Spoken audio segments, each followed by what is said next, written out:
Monsieur Noyas, vous êtes un féru d'histoire, et un passionné notamment de l'histoire locale. Arcachon, c'est quoi pour vous?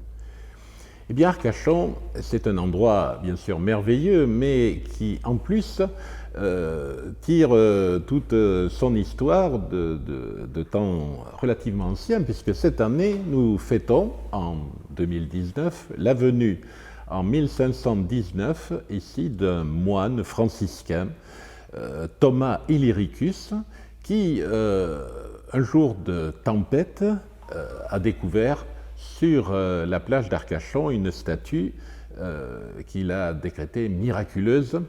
Et nous sommes justement ici dans cette chapelle qui accueille cette Vierge trouvée il y a exactement 500 ans par Thomas Illyricus. Nous étions à cette époque dans la paroisse de Lateste. Arcachon n'existait pas en tant que tel, mais le mot Arcaïxon était affecté au plan d'eau, appelé maintenant le bassin d'Arcachon. À l'époque, sur les cartes, c'était marqué le Havre d'Arcachon. Et nous n'avions pas de lieu terrestre appelé Arcachon. Thomas Illyricus, il construit un oratoire à la statue de la Vierge et de l'Enfant Jésus, et à partir de là, eh bien, nous allons avoir un afflux de pèlerins qui vont venir se recueillir devant cette statue miraculeuse. Thomas Illyricus va repartir, il va mourir du côté de Menton, et on va avancer, bien sûr, dans l'histoire d'Arcachon. Nous sommes toujours dans la commune de Lateste de Buch. C'est vers 1810-1820 que des bourgeois bordelais, des notables, viennent établir quelques résidences de vacances et de dimanches ici, là. Mais c'est en 1823 qu'un Normand, Thomas Illyricus, va venir se marier à la Teste et va construire sur Arcachon, sur la côte qui va devenir Arcachon, un hôtel doublé d'un établissement de bains de mer. On était en 1823 et la mode des bains de mer avait été lancée par la duchesse de Berry, la belle-fille de Charles X. Et François Le Gallais, premier hôtelier d'Arcachon, va être suivi par de nombreux autres collègues et on va voir la côte petit à petit se meubler en résidence de week-end et puis aussi en hôtel pour accueillir les amateurs de bains de mer. C'est en 1841 que le train va arriver de Bordeaux à Lateste de Buch. Il était exploité par une compagnie qui, malheureusement, quelques années plus tard, va faire faillite. Et c'est là où nous allons voir arriver les sauveurs de cette ligne de chemin de fer. J'ai nommé les frères Pereire, Émile et Isaac, qui étaient deux banquiers bordelais. Ils avaient fait leurs études chez les Rothschild et ils avaient de grandes ambitions pour le développement de la France, développement économique pour le bien de tous, disait-il. Ils faisaient partie d'ailleurs d'une école qu'on appelle le saint-simonisme. Les frères Pereire vont prendre le contrôle de cette ligne de chemin de fer en faillite entre Bordeaux et la Teste et ils vont faire le projet d'aménagement divers autour de cette ligne de chemin de fer. Ils avaient même dans l'idée d'aménager tout un réseau de chemins de fer dans le grand sud-ouest de la France. C'est ce qui va devenir la Compagnie des chemins de fer du Midi ou la Compagnie du Midi.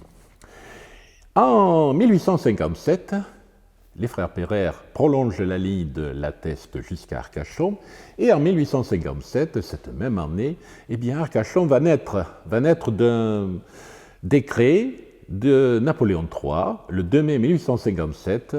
Un morceau de Lateste était coupé de la commune et devenait Arcachon. Un tout petit morceau d'un peu plus de 700 hectares. En 1859, on va voir arriver l'empereur, sa femme et le petit prince. C'était le 10 octobre 1859. Et les frères Pereire, qui l'attendaient sur le quai de la gare, lui ont proposé le projet de la ville d'hiver d'Arcachon. Et l'empereur en a été très satisfait. On peut ainsi dire que Napoléon III est un des parrains d'Arcachon, comme les frères Pereire. En 1863, les premières villas sont inaugurées et commencent à accueillir des résidents dans ce grand ensemble immobilier qu'on va appeler la ville d'hiver d'Arcachon. On inaugure le casino mauresque, on construit un certain nombre d'édifices pour les loisirs des gens fortunés qui vont venir séjourner à Arcachon. Et puis Napoléon III revient, tout seul cette fois-ci. Il revient, on lui fait visiter la ville d'hiver. C'était le 4 octobre 1863. Et puis, dans l'idée des frères Pereire, va germer l'idée d'accueillir ici des malades. Et pas n'importe quels malades, des malades des voies respiratoires, en particulier les tuberculeux. Il paraît que le bon air du bassin d'Arcachon, air iodé d'un côté, air térébentiné après être passé sur une forêt d'1 million d'hectares de pins de l'autre côté, enfin voilà, il y avait un remède naturel pour lutter contre les maladies respiratoires. Bon, on sait bien que le bon air ne va pas guérir les tuberculeux, mais il n'empêche que les frères Pereire vont jouer sur cette corde-là et vont accueillir, notamment après s'être mis en accord avec le corps médical local, régional et même national, voire international, vont accueillir ici tout un tas de malades. La ville d'hiver, qui continue à se construire, va devenir ainsi un grand sanatorium. Et les malades vont séjourner à Arcachon, et ils vont, je vous le dis tout de suite, ils vont y mourir également. Mais ils vont mourir dans un endroit qui est quand même fort agréable, où leur famille pouvait avoir des activités diverses et variées. Les malades vont venir à Arcachon jusque dans les années 30. À partir de là, les élus arcachonnais se sont dit que Arcachon, ville de santé, avait vécu et ils vont plutôt axer la communication sur Arcachon, ville des 4 saisons, puisqu'à Arcachon, nous avons la ville d'hiver, mais aussi la ville d'été, la ville de printemps et la ville d'automne, auxquelles il faudrait rajouter le Moulot, les abatilles. Et Arcachon va devenir la ville des 4 saisons, mais également la ville des sports, et également la ville des enfants.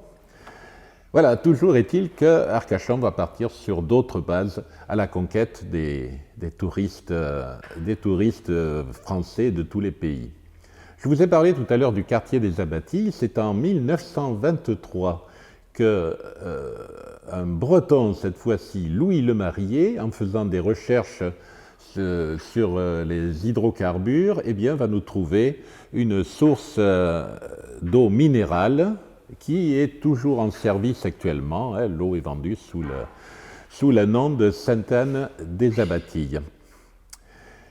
Arcachon va continuer son développement et va devenir sous-préfecture en 2006. Voilà donc les grandes lignes de l'évolution d'Arcachon depuis la venue de Thomas Illyricus en 1519 et puis notre année 2019. Un mot sur le port, quand même, Arcachon, ville aussi de pêcheurs. Ça a été un élément important de la ville d'Arcachon. À Arcachon, on pêchait évidemment de la pêche sur le bassin d'Arcachon, mais également sur l'océan, qu'on appelait le Péhoug. Arcachon, ou plutôt les installations autour du bassin d'Arcachon, avant la guerre de 14-18, étaient classées au 2e rang des ports de pêche français, après Boulogne. Ce n'était pas rien. Bon, depuis, maintenant, je ne sais plus, je crois qu'on est à la 14e place. On a beaucoup perdu dans ce domaine. Mais c'est en 1959 que le port de pêche actuel a été inauguré sous la municipalité de Lucien de Gracia. On lui a ensuite adjoint un port de plaisance qui est le deuxième port de plaisance de la côte atlantique après La Rochelle.